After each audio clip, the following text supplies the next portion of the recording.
Kenalkan semua, kami dari kelompok 3 untuk mata kuliah pengantar kecerdasan buatan. Pada hari ini, kami akan mempresentasikan tentang 3 modul yang sudah kami pelajari selama kami praktikum.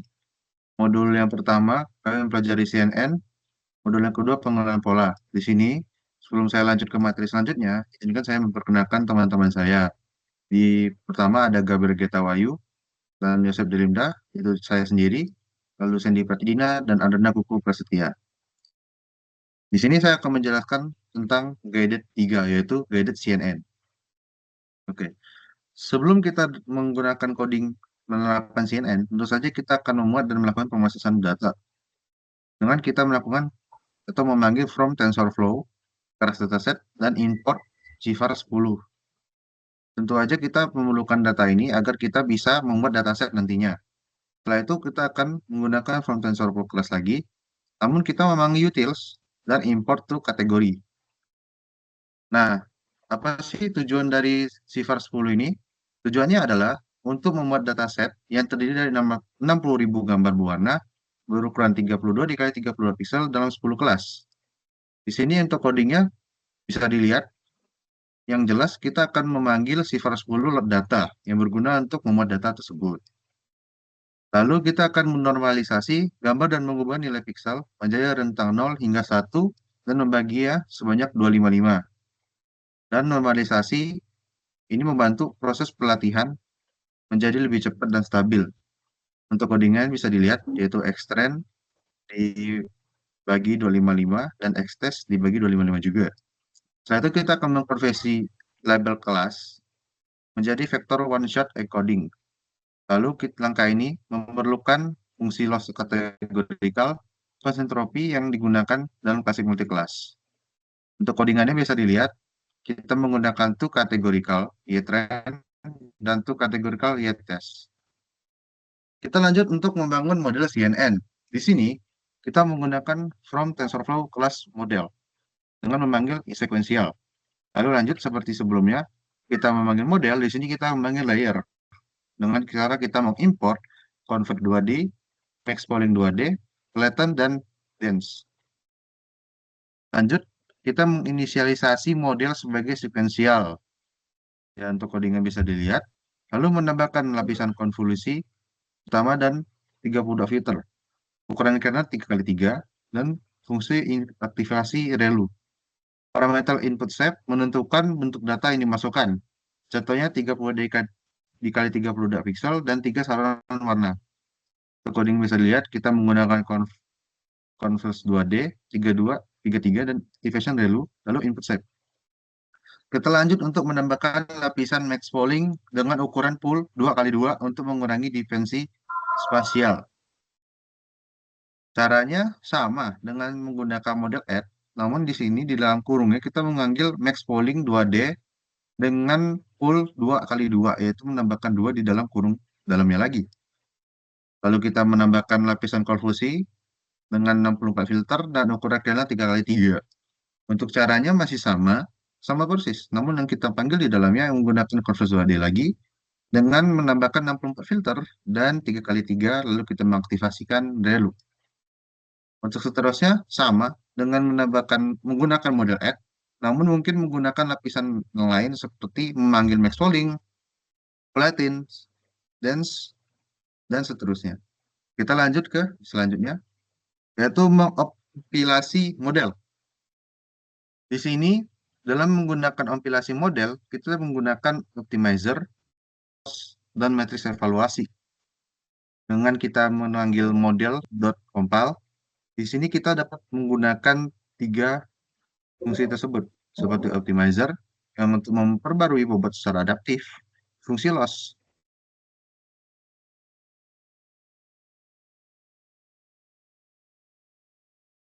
dengan bisa dilihat seperti berikut cara penggunaannya.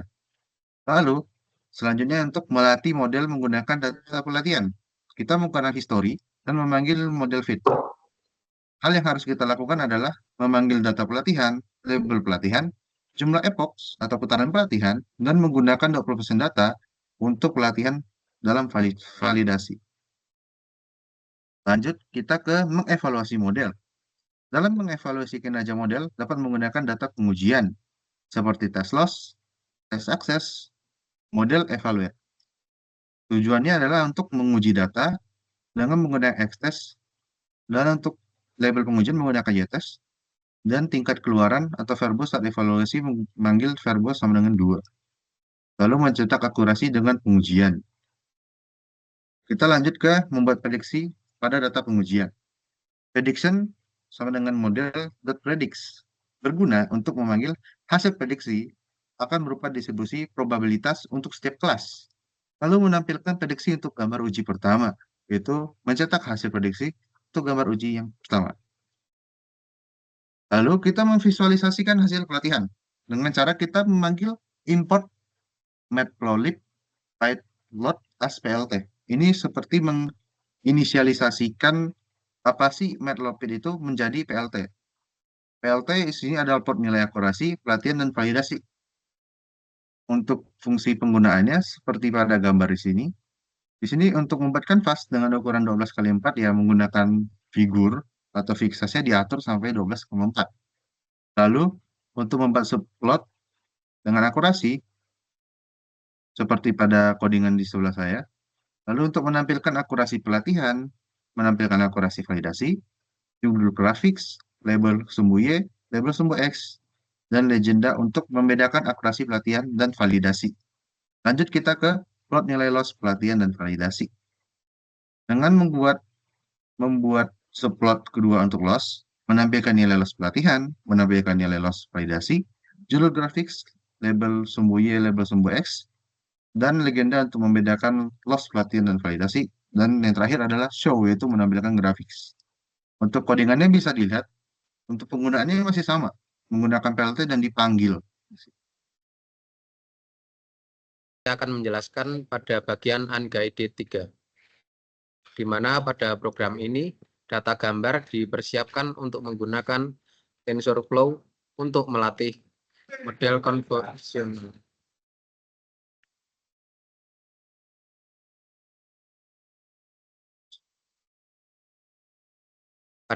Di mana pada program ini data gambar dipersiapkan untuk menggunakan TensorFlow untuk melatih model konvolusional neural network atau kita sebut CNN.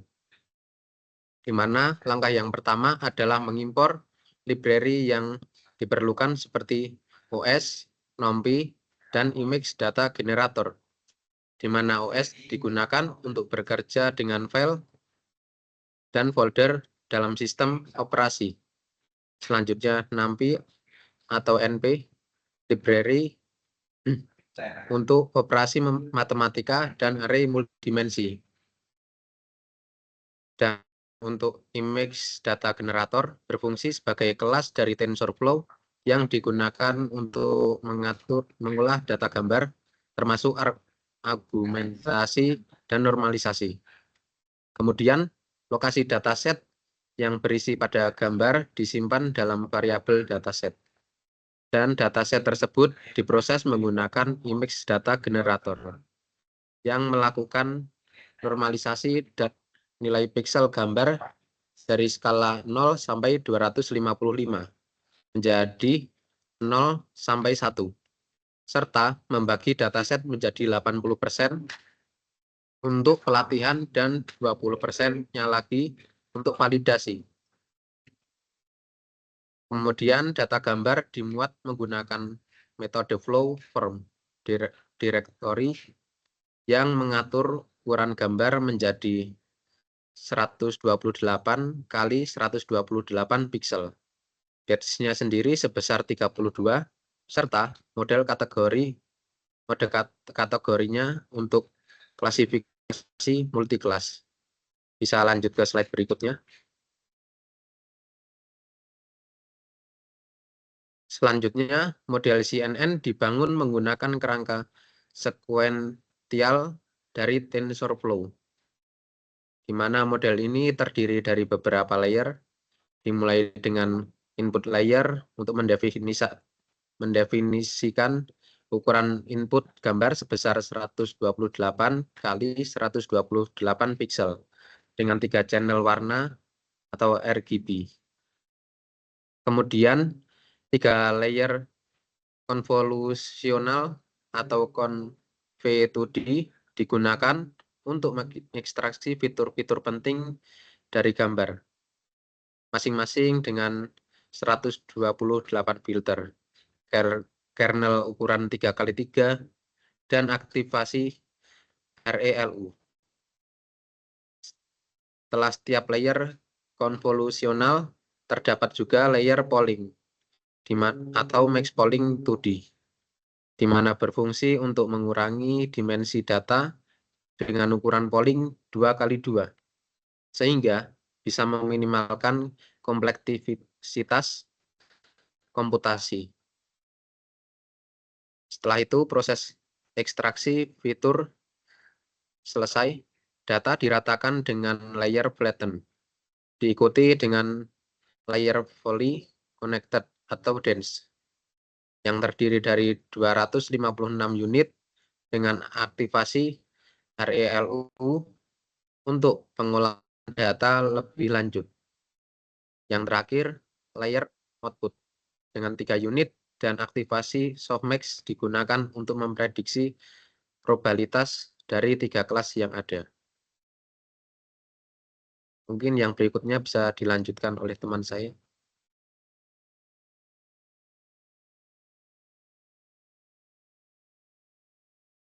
Baik, selanjutnya di sini saya Ardan Akuku Prasetya akan menjelaskan bagian selanjutnya dalam Unguided CNN. Kode pertama mengimplementasikan pelatihan model konvolusional neural network atau biasa disebut CNN untuk klasifikasi data citra. Model dikomplikasi menggunakan optimizer Adam, fungsi kerugian kategorial cross entropy, dan metrik akurasi. Selanjutnya, model dilatih dengan dataset pelatihan atau di sini menggunakan data train selama 10 epochs menggunakan dataset validasi atau menggunakan di sini adalah validation underscore data untuk mengevaluasi program setelah setiap epoch. Proses ini melibatkan iterasi melalui seluruh dataset dengan pengaturan steps per epoch dan validation step. Setelah pelatihan, model dievaluasi pada data validasi untuk mengukur akurasi akhir, dan hasil akurasi ditampilkan.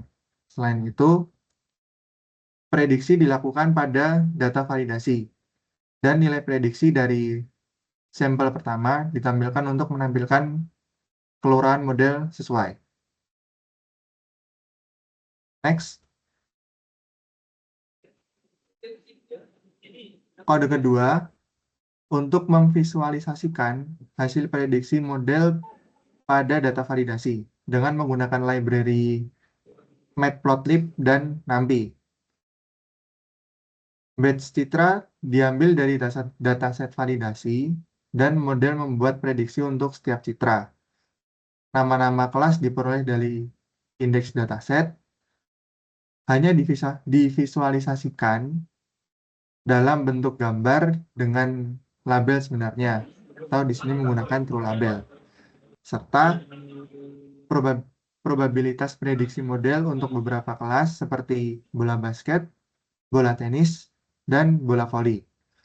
Loop digunakan untuk memastikan bahwa setiap label ditampilkan hanya sekali sehingga 3 kelas berbeda divisualisasikan. Setiap citra ditampilkan dengan judul yang mencakup label sebenarnya serta probabilitas prediksi untuk setiap kelas. Akhirnya, visualisasi dirapikan menggunakan plt.tight_layout untuk memastikan tata letak yang rapi sebelum ditampilkan. Baik, selanjutnya untuk guided 4 dilanjutkan oleh teman saya. Oke, selanjutnya saya akan membahas tentang guided 4, yaitu di mana ini memasuki materi pengetahuan pola. Oke, bisa kita lihat di sini code yang pertama, yaitu adalah import CV2, itu yang berarti untuk mengolah gambar dan menggunakan algoritma computer vision. Untuk import matplotlib .pyplot SPLT itu sebagai menampilkan gambar dengan plot. Kalau kita plot dengan imagePath sama dengan image.jpg itu berarti mengakses path atau lokasi file gambar yang nantinya akan diproses. Lalu image sama dengan cv2.imread imagePath itu yang berarti membaca gambar dan menyimpannya ke variabel image. Lalu ada model file cv2.data.harCascades plus harCascade form place default.xml. Lalu di sini juga ada loop for xy wh in face yang berarti xy sebagai koordinat sudut kiri atas wajah dan x tambah w, y tambah h sebagai koordinat sudut kanan bawah wajah. 0,255,0 sebagai warna hijau untuk kotak dan 4 sebagai ketebalan garis kotak. Lalu di sini juga ada image cv2, cvt color, image cv2.color bgr2 rgb sebagai BGR secara default, tetapi Matplotlib menggunakan RGB sebagai gambar dikonversi ke format RGB. Lalu yang kedua adalah ini sebagai penampilan gambar, yaitu ada plt.figure fixed size sama dengan 20,10 sebagai untuk mengatur ukuran tampilan gambar, dan plt.imshow sebagai tampilan gambar dengan kotak wajah, dan plt.axis off sebagai hilangkan sumbu koordinat, dan plt.show menampilkan plot sendiri. Kode berikutnya. Nah, di sini kita juga melihat menggunakan import cv2 lagi sebagai menggunakan library untuk pengolahan gambar dan vision. Lalu kita beralih ke model underscore file sama dengan deploy proto.txt yang berarti merupakan konfigurasi model DNN. Lalu ada res 10 underscore 300 kali 300 underscore ssd underscore iter underscore 140.000.kv model yang berarti itu adalah file bobot model pre-trained untuk deteksi wajah. Dan cv2.dnn.readNet from kv untuk membuat model DNN dengan struktur dan bobot yang diberikan. Lalu ada video underscore capture sama dengan cv2.video capture 0 yang berarti akan mengakses kamera laptop kita, membuka kamera utama perangkat untuk menangkap video secara real time. Lalu ada depth detect frame h, w sama dengan frame.shape untuk mendapatkan tinggi dan lebar frame sebagai pengatur frame. Lalu ada blob sama dengan cv2.dnn blob from image yang berarti untuk mengubah gambar ke bentuk tensor untuk input ke model DNN. Lalu ada detection sama dengan face underscore net.forward yang berarti melakukan prediksi deteksi wajah pada frame. Lalu ada loop sebagai jumlah wajah yang terdeteksi, lalu detection 0,i,2 sebagai model untuk wajah tertentu, dan confidence lebih dari 0,5 untuk memproses deteksi dengan tingkat kepercayaan lebih dari 50%.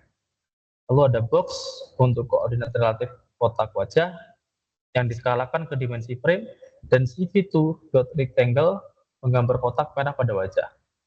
Lalu ada cv2.putText yang menambahkan teks confidence di atas kotak wajah. Kode selanjutnya.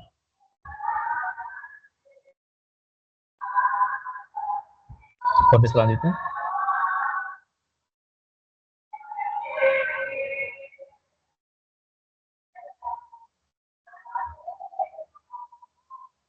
Untuk kode selanjutnya ini merupakan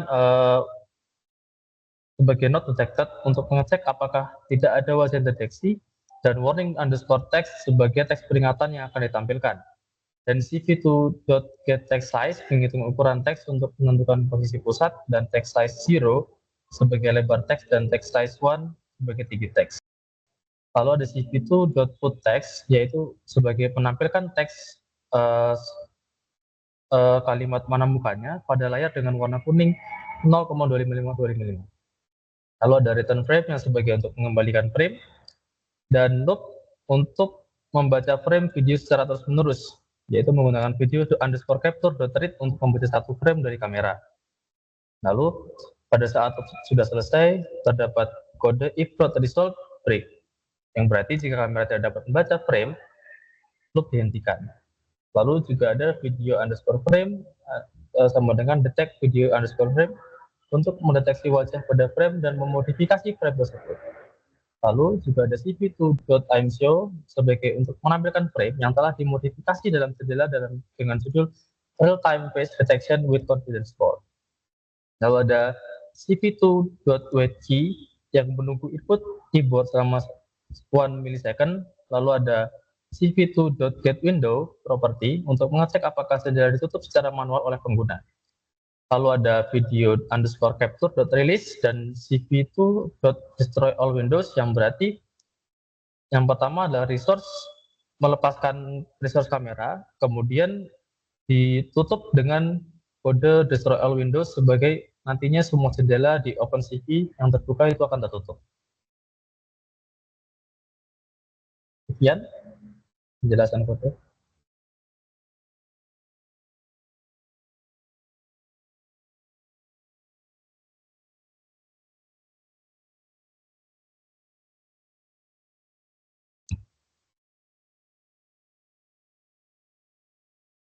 Baik, sekian dari kelompok kami. Kami ucapkan terima kasih karena sudah mendengarkan atau melihat video ini. Sekian dari kami. Mate undur diri. Terima kasih. Thank you.